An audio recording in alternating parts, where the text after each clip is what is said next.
Weather update tayo mga kapatid, patuloy po nating binabantayan ito pong low pressure area na nagpapaulan sa malaking bahagi ng ating bansa, kasama na po dyan ang Metro Manila. Sa kasalukuyan, ito pong ating binabantayang low pressure area ay tumatawid na dito sa rehiyon ng Mimaropa at huli pong namata ng Pag-asa, dyan po banda sa may mga katubigan o coastal waters dyan sa area ng Marinduque. Sa ngayon, ito po ay nasa high chance o mataas po ang tsansa nitong maging isang ganap na bagyo in the next 24 hours ayon sa Pag-asa. If ever nandito na po yan sa may West Philippine Sea or palabas na po yan ng West Philippine Sea, doon natin nakikita na yan po ay posibleng maging isang ganap na bagyo. If ever ito po ay maging bagyo sa loob ng ating PAR, ito po ay mabibigyan ng local name na Henry.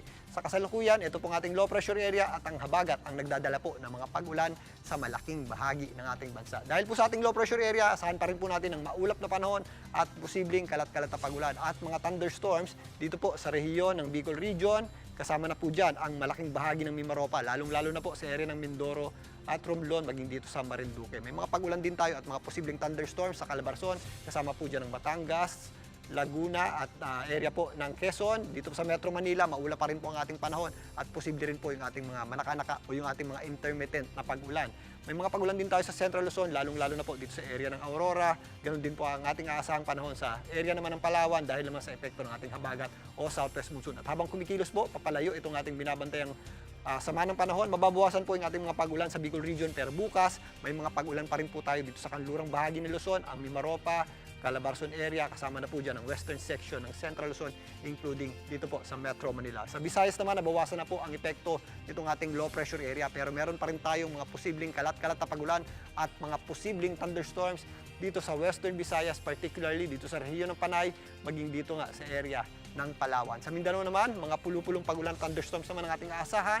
Usually, nangyayari po yan tuwing hapon at gabi sa natitirang bahagi o sa malaking bahagi ng Mindanao, maliban lang dito sa area ng Zamboanga Peninsula na posible po yung ating mga kalat-kalat na pag-ulan dulot ng epekto nitong ating binabantayang habagat o southwest monsoon na pinapalakas nitong ating binabantayang sama ng panahon. Samantalang sa Metro Manila, bukas magpapatuloy pa rin po ang maulap na panahon at may mga kalat-kalat na pag-ulan pa rin tayo hanggat hindi po tuluyang nakakalayo itong binabantayan nating sama ng panahon. Maulap pong panahon natin bukas at anumang oras sa maghapon, posible po tayong makaranas ng mga pag-ulan. Kaya sa mga lalabas ng bahay, papasok sa opisina, trabaho, ugaliin pa rin po natin. At huwag po natin kalimutan ang pagdadala ng payong o anumang pananggalang sa ulan.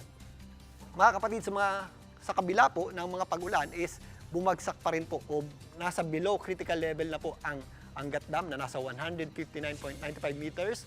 Mula po sa 160 meters sa kanyang critical level. Ang Angat Dam po ay isa sa dam na nagsusupply ng tubig dito sa Metro Manila.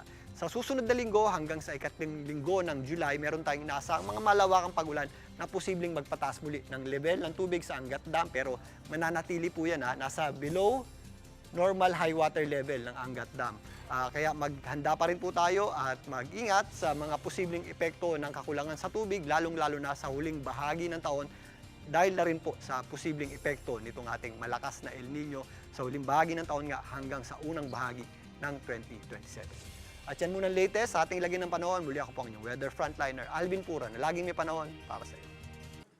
Mga kapatid, Julius Babaw po. Para sa komprehensibo at makabuluhang balitaan at talakayan, mag-follow at mag-subscribe na sa social media pages ng News 5.